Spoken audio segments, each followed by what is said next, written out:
Edward, Gordon, and Henry. Edward and Gordon often went through the tunnel where Henry was shut up. Edward would say, "Peep, peep, hello," and Gordon would say, "Poop, poop, poop, serves you right." Poor Henry had no steam to answer as his fire had gone out. Soot and dirt from the tunnel roof had spoilt his lovely green paint and red stripes. He was cold and unhappy and wanted to come out and pull trains too. Gordon always pulled the express. He was proud of being the only engine strong enough to do it. There were many heavy coaches full of important people, like the fat director who had punished Henry. Gordon was seeing how fast he could go. "Hurry, hurry, hurry," he panted. "Chickety-chock, chickety-chock, chickety-chock," sang the coaches. Gordon could see Henry's tunnel in front. "In a minute," he thought, "I'll poop, poop, poop at Henry," and rushed through out into the open again.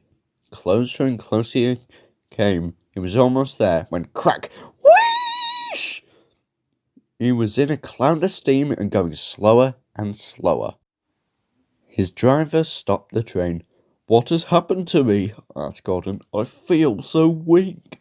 "You burst your safety valve," said the driver. "You can't pull the train anymore." "Oh dear," said Gordon. "We were going so nicely too. Look at Henry laughing at me."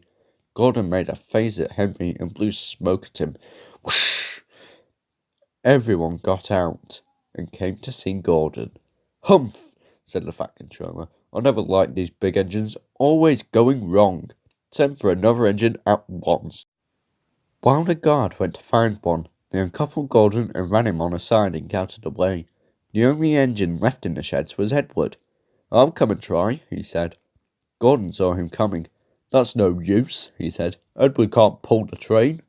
Edward puffed and pulled, but he couldn't move the heavy coaches. "I told you so," said Gordon rudely.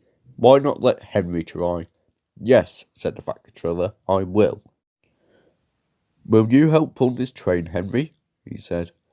"Yes, sir," said Henry at once.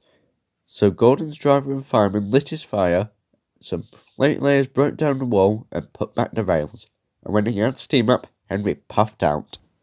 He was dirty, his boiler was black, and he was covered with cobwebs. "Oh, I'm stiff! Oh, I'm stiff!" he groaned. "You'd better have a run to ease your joints and find a turntable," said the Fat Controller kindly. Henry came back feeling much better, and they put him in front. "Peep, peep," said Edward. "I'm ready." "Peep, peep, peep," said Henry. "So am I." Pull hard, pull hard, pull hard," puffed Edward. "We'll do it, we'll do it, we'll do it," puffed Henry. "Pull hard, we'll do it. Pull hard, we'll do it. Pull hard, we'll do it," they puffed together. The heavy coaches jerked and began to move, slowly at first, then faster and faster. "We've done it together! We've done it together! We've done it together!" said Edward and Henry. "You've done it, hooray! You've done it, hooray! You've done it, hooray!" sang the coaches. All the passengers were excited. The fat director leaned out of the window to wave to Edward and Henry, but the train was going so fast that his hat blew off into a field where a goat ate it for tea. They never stopped till they came to the big station at the end of the line. The passengers all got out and said "Thank you," and the fat director promised Henry a new coat of paint. "Would you like blue and red?" "Yes, please," said Henry.